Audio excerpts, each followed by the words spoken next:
From Mikhail Turchenkov and Anna Turchenkova. They are online with us. They are ready. So the next presentation will start in a few seconds.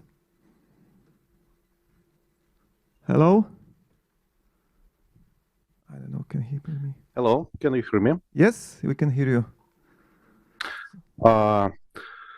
Thank you so much for giving the possibility to present our experience. I guess it's quite responsible time to present just before the lunch, but I hope the fourth wall will save me from angry and hungry mob of Scala fans. I'm also a Scala fan, so it's quite appropriate joke, I guess. Let me start. My report, which I present for the team of 2 developers and co-workers, is named Validatable Data Lineage in Scala. It's a practical report of our efforts. Let me shortly introduce ourselves. I'm a Scala developer with 10 years of experience. I'm a specialist in metadata systems, big data, events processing, and have a scientific background. My colleague is also a mathematician who helped us to get and process a lot of scientific sources, information, and provide some hypotheses, which I will be talking about later. She's also a Scala developer with 6 years of experience. We have a lot of our side projects. Feel free to write us if you're interested. Shortly about requirements for this presentation. I expect that listener could have some information about event sourcing, about complex event processing, so-called CEP. He knows or she knows about Flink or alternative stream processing software like Spark Streaming or something like that. Also, we're not going to talk much about data architecture, data governance importance. We expect that you already understand that this is an important topic which could save a lot of money. And of course, I would expect that you all understand Scala 2 type system, but considering the level of the report and the previous speaker, I would say that it's obviously already the fact. So we're happy to proceed now. Little disclaimer, this is not a full coverage of the really wide topic. It's just our practical log of our efforts to solve very specific issue with very specific, very complex production pipeline. And it has a probability to emerge in practice in other different areas. So we hope that it will be useful, but in no way it cannot be considered as some exhaustive work on that issue. Let's start with data governance. Why it matters? Why does it matter? I'm not going to use some vague business interests here. I would like to start from a simple example. Let me provide some extreme case of total absence of attention to the data governance at all. I'm not going to say that it comes from the practice, but it can. Did you know that there is a so-called process? There is a so-called process mining.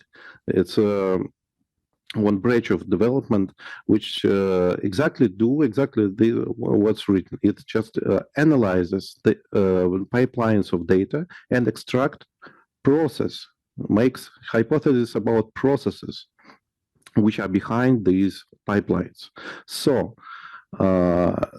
it's even possible to produce some DAG, DAGs, directed acyclic graph of process of BPMN diagrams, just analyzing the huge pipelines of data. And there are heuristics about that. There are books about that. There are techniques that works exactly like that. So if you don't know your process, but you process it, you can analyze it somehow and to grasp it, to get at least somehow probabilistical knowledge. And that sounds really wonderful, because first time we have discovered that this direction exists at all, we were shocked. But it's a stage now in our world that even though you are responsible for this pipeline, you can do not have a total understanding of what's going on there. So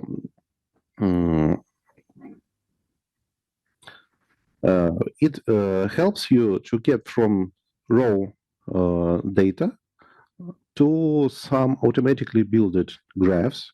And the next step is to simplify this graph to somehow comprehensible data processing.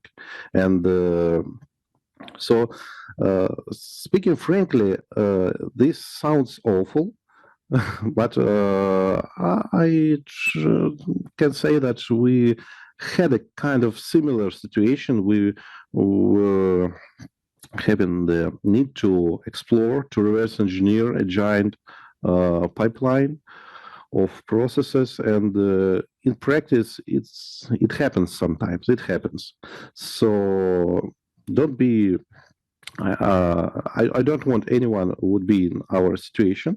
So that's why I think that data governance is important. And from example, from our experience, up to 80% of developer time could be spent on data analytics instead of designing, programming, and doing directly what we should do. So that sometimes happens, and it's obvious that the correct data governance can significantly decrease the cost of development, and it's all about money, just simple.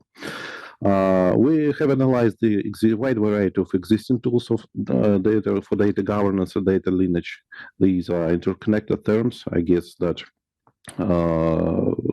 data lineage is just part of data governance, but maybe the most important part, the possibility to trace the lineage of every data in your pipeline. So all of them have similar capabilities of constructing some graph of data to manage the meta information about existing processes. There are a lot of tools. They have a similar graphical user interface, and according to analytics in that area, Forrester Square, famous square, we can see the leaders of this area. And from my experience, I also can confirm that Informatica's possibilities are quite impressive. They can trace easily the lineage. They provide really a very clear understanding of what's going on in your environment. But in our case, we have already existing architecture, and we have to reverse engineer it using the existing technologies. Let's talk about these technologies. About event processing.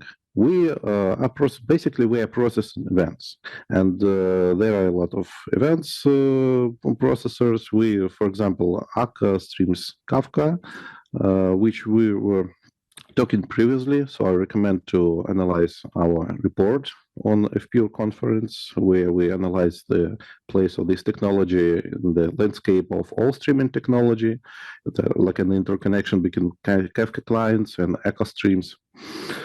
But for our goal, for our current goal, we are using Apache Flink.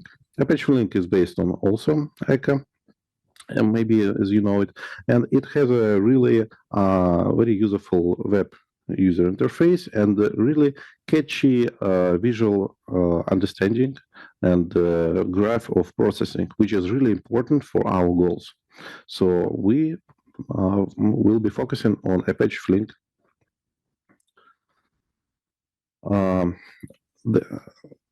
Instruments. Apart from the instruments, there should be some good formalization for event processing. Do you know the good formalization for event processing? why it is important?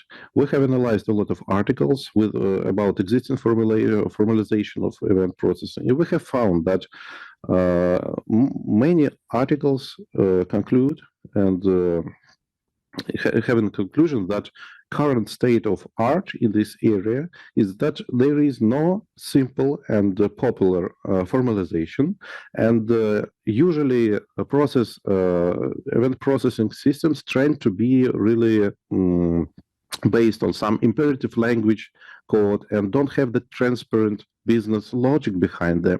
They try to have it, but most of the time, all the gaps between the expressibility of the internal language and the reality should be filled by some imperative language with a lot of mutable state, and it really damages the understanding of what's going on here in the processing of the events.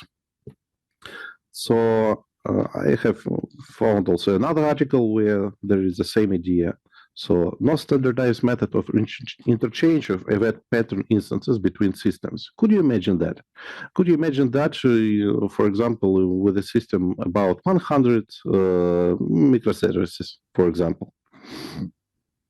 So it's obvious that to provide a good data governance, we should also provide a good event processing formalization, which helps us to transparently include the business logic inside this event processing and to manage the meta information about this business logic. We have analyzed a lot of formalizations. Thanks to Anna, we have access and understanding of all the different concepts, and there are a wide variety of concepts. They are algebra-based formalization of processing, pattern DAG, so-called pattern DAG formalization, which also resembles a DAG. There is a rewriting logic approach, which is completely separate piece of art, and as just like a writing logic itself. But there were it's really interesting. And there are a lot of different formalizations. What we are going to be using? We're going to use the formalization that follows from Flink data stream API. It's quite transparent, it's quite easy, lightweight, it harnesses the expressibility of Scala DSL. Also, of course, we consider the Flink SQL API and the Flink complex event processing. That's library on top of low-level processing, Flink data stream processing.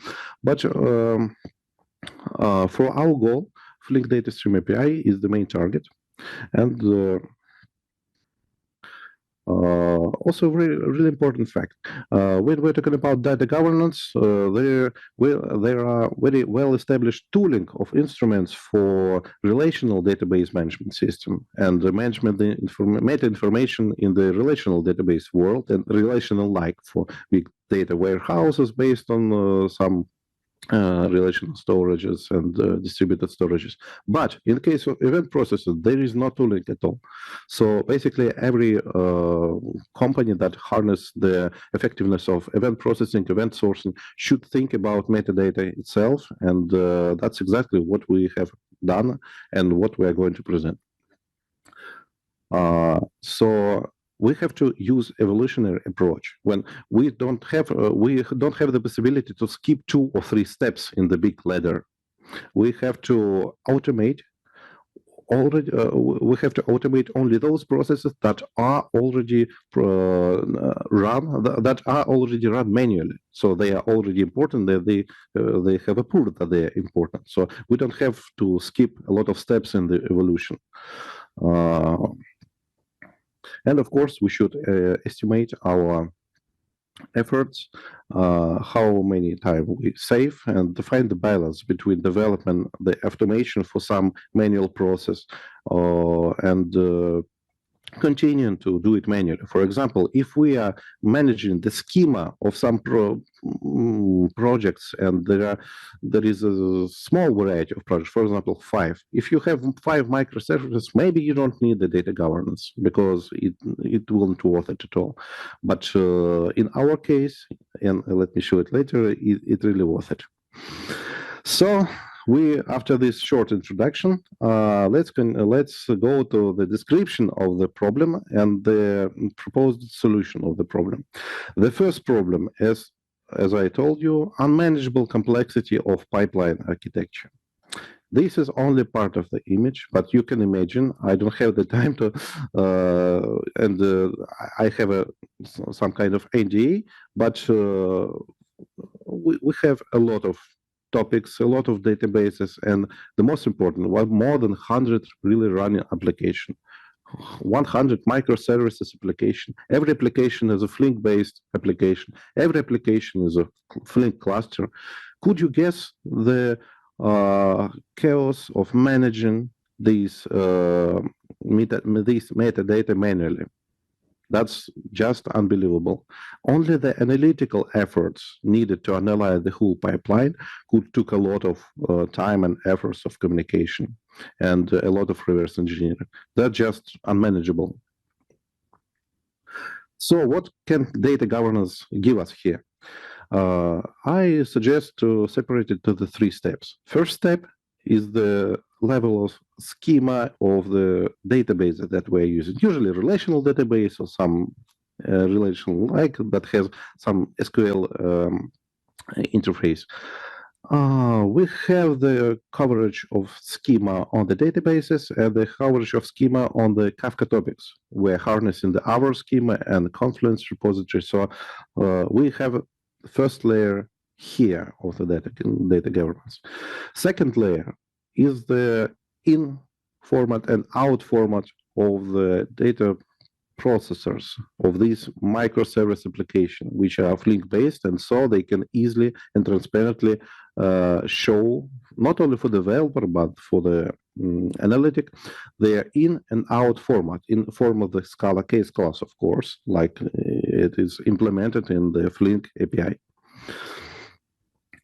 But it's not this is not enough, because if you want to trace up to the specific field, up to the specific event, their transformation, you have to introduce third level of granularity of storing the meta information, formalize every business logic behind every application. And theoretically, this should be done, and this should work together somehow. Somehow we should manage this as a whole, and all the types should be compatible. What could be the solution? What do you think? How to manage all this complexity using some existing platform and your language knowledge, and at the same time provide type guarantees from the Scala compile time analysis, compatibility between different projects. You have about 100 projects in your repository. Our solution, I don't wait for the answer, I just keep to our proposed solution, is to harness the expressibility of the Flink pipeline itself. We have a meta project which contains the general pipeline, where every node of this pipeline is replaced. Would it be a Kafka topic or database or the application itself? Every node is replaced with some artificial node. So it is described in one place, and it serves as a source of truth about all the data types, all the case classes, all the data processing, all over the pipeline. And developers of specific applications should import the language, the types from this meta repository, which also serves as a testing repository and can be easily incorporated in the testing pipeline, in the DevOps pipeline, and so on. So basically, we are reusing the Flink TSL for managing the metadata about top-level pipeline, and that was the first solution of the first problem. Let me talk then about the second problem. Second problem is how we incorporate business logic into code. Basically, all the programming is about the transparently incorporating the business logic into code. But there are a lot of people who think that code itself is already the best documentation.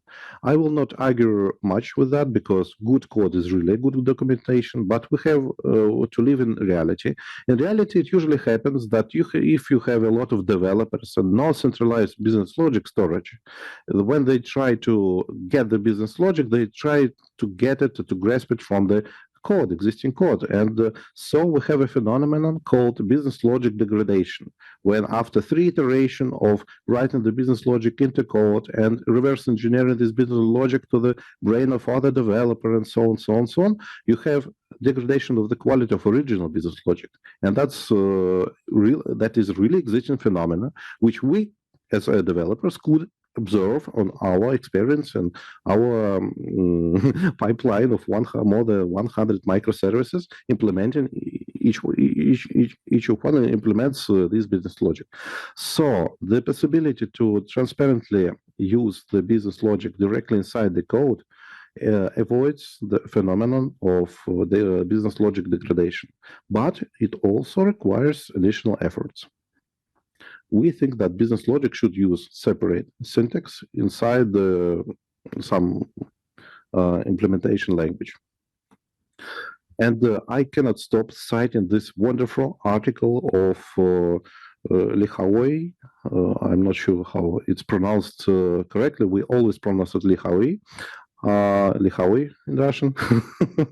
It's a popular, well-known developer, and he provided us with a great article for explaining what is functional approach, how code should look like when we are talking about the functionality approach. And this is not even Scala. He uses another language to prove his idea that sign of functionality of the code is just the ability to describe the computation without being tied to a specific serialization of the computation DAG, because DAG suggests that there could be multiple serialization of it, and you shouldn't spend your time on serialization when you are describing the topology itself. So that's what we call functional approach. Basically, it's like kind of the same when we're talking about incorporating the business logic in the code, and we expect that our solution should somehow harness these scalar possibilities of having this business logic in the code. Let me describe that. So evolutionally, we have a very simple application which evolved to a really very hard application, very big, which has a lot of mutable states. So this is one node. I mean, one processing node, which, as you can see, has a lot of mutable state in the form of Flink Kate state, and it becomes really unmanageable because you don't have type-based contracts in that code. There is a lot of business logic. What should we do? There are 3 solutions. First solution is to somehow maintain manually conventions as code, which we are doing now. So we are maintaining the order of code, maintaining the naming of the variables, but it's not, if it's not covered by some high-level analysis, if it's just man or human, I mean, so we don't like this solution because it doesn't work. It doesn't work. You have to use some DSL specifically for that. Second solution is the usage of the DSL. For example, use the Flink complex event processing API, or even Flink SQL, which is also really expressive. Sorry. And that's also possible to use, but look at that. We have a Flink API on the level of on the top level, but we have some business logic expressed in another DSL. So in this case, we have 2 different DSL for basically the same goal, to maintain the transparent meta information about our pipelines. So we don't like this solution much, and we provided the third solution, which we think that is a good idea. We provide the possibility to reuse the Flink DSL for inner logic also. We just also, again, using this evolutional approach of transferring, I don't know, quantity to new quality. If you, since some time you have a lot of code in one node, then maybe it's just time to make it 3 or 4 or 5 DAG, direct cyclic graph processing steps to deal with this complexity and to avoid how to avoid processing which is not under contract, original contract. In this case, it's easy to avoid a lot of wrong processing. And also you have a very good dashboard, transparent type, so we're just reusing the Flink DSL here. And this seems to be a good idea. And the third idea, which is also very important, which we have when we analyze all the existing code of 100 microservices, there is a very avoidable logic of duplication between reading and writing. So, of course, really, processing is always about reading something and writing something. But in really simple case, we can have some reader which generates the event in our event source and generates the single source of truth. And some processors, some writers that analyze this event and write some reports or produce some other events and so on. So there are two sides of this process. There are always two sides of this process, and it seems for us that this duplication of code in the reading and the writing could be really avoidable somehow. And let me explain how. We are using, as I told you, we are using some formalization of event processing. Let's dig into this green square of code, open it, and we see that inside there is a clearly observed DAG, data directed a cyclic graph of processing. And please pay attention on the following fact. Every node in this graph is using the ing engine, so it's like a gerund, it's going, it's playing, it's betting, it's choosing game. Like an example, we are considering the case of some player of the casino. Guess why? He enters the casino, he bets, he plays, he sometimes cancels, he sometimes wins, sometimes he wins, and at the end, that is it. And all the transitions between these states are expressed using the T, using last time, past time. So there is a really difference between event, which are produced by the ed ended words, and state, which is ing, ing. And so there is a common agreement that there is a DAG of processing of generation of event. And what's the situation with the processing of a finite state machine? For example, we already have some generated events in one copy. In our topic, we have a processing finite state machine. And it turned out that it's a finite state machine too, because it's not obvious. It was clear from the analysis of all the existing code that when you process something, you also using some kind of finite state machine, which can be expressed as a direct cyclic graph. Let's see inside what's inside this writing process of writing the report about some what's going on, and reading the events and writing the report. Event processing, which also uses some graph. And if you look at this graph, of course, in general case, there is no link between the topology of generating finite state machine and processing finite state machine. But in practice, believe us, and it's also the really important tool to improve the quality code. There is a link between them, topological link, namely this graph is just part of original generating graph, or it can be produced from the original generating graph by just walking onto the graph. So this graph of processing usually is the graph of produced from the generating graph just by walking, but randomly walking on the nodes here and looking at all the possible transitions. tracing all the possible transitions.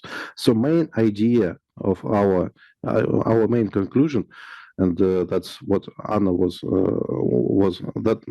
Anna's idea, that there is a link between topology of them, of their topology, and which we can harness. So let's basically that was a solution of the third problem. Let me sum it up. 3 main points of our big work in reverse engineering the existing processing data pipeline using harnessing Scala. We are reusing the Flink DSL for top-level pipeline. We are reusing Flink DSL for formalizing the metadata of the inner logic, and we're not going to use any additional DSL for that goal. We just provide one DSL which works as a source of truth and source of business logic. And of course, we harness the expressiveness of Scala language, reusing the data pipeline, the same data processing pipeline, the same Flink graph, for 2 goals: for generating the events, for analyzing these generated events, and producing some other events. Basically, all of these events, in the conclusion, all of these event processing application are the child of some big process that could be stored separately, that could be analyzed and maintained by not only developers, but by analytics, decreasing the cost of the development and transparently providing the possibility to trace all the business logic in all the application, especially if it is connected somehow. So basically, if we think it's running that's a proposal with running proof of validness. We propose to use these 3 approaches to go from this unmanageable picture to picture which is completely covered by metadata using the one DSL.